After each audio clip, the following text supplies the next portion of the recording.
PPRD n'a pas député Azelina Matanga, honorable Jean-Marie Kamoni Oazaki, élu à la province orientale, suppliant à professeur Emile Bongeli, après intervention dans une motion incidentielle dans le Parlement, si manquera quelques minutes après Kobima, à quoi il peut accoucher, même na morgue,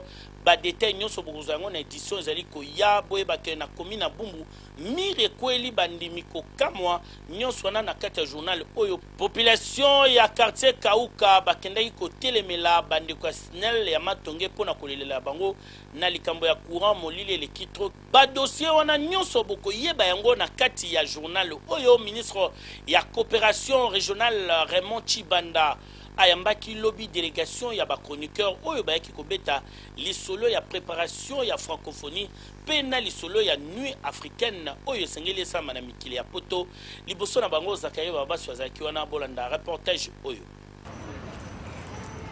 Ministre ya coopération régionale Chibanda Ntumba Mulongo Raymond ayambaki délégation ya ba chroniqueur ya musique congolaise oyo kumbamaki na Zakari Baba Baswe Mojalisi bayaki awa pona kopesa ye memo na bango oyo ezali na projet ya organisation ya 14e sommet ya francophonie pe ya nuit africaine oyo kosalema le 11 juin 2011 na Stade de France.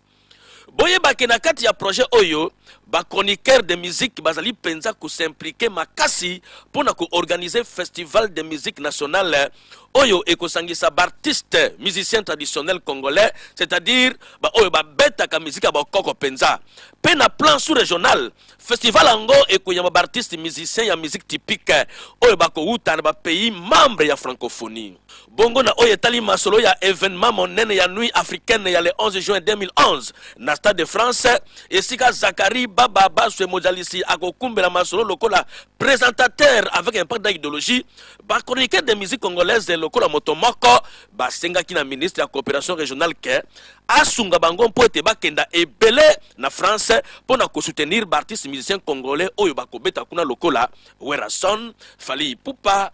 PJC Matador congolais à diaspora boyoka lokole to komi pratiquement na virage ya suka tozana misala misatu ya kosala ndenge tosolila ministre na juin oyo esengeli délégation moko ya makasi ya ba chroniqueur de musique balongwa Kinshasa pour bakende na Paris pour assister na nuit africaine nous allons 11 juin na Paris nous avons toutes les assurances mokonzi alobi akozwa makambo sur charge ba billet pour futa ma ba hôtel na ba démarche misusu. Ministre Raymond Chibanda assuré biso pour na makambo tali sécurité gouvernement ocha vraiment makambo en place pour que événement wana nuit africaine ezala malamu et puis tous ala vraiment représenter les Sénégali et pour la makambo tali francophonie 2012 donc République démocratique du Congo makambo sur beta bakitongo projet na bio est à point nommé ya wana à retenir yango parce que moni lelo bien que diversité sur le plan culturel la mboka na ezali mais quand on parle de RD Congo on pense directement à la musique. Donc, à ce pays, on est un projet, on a festival national,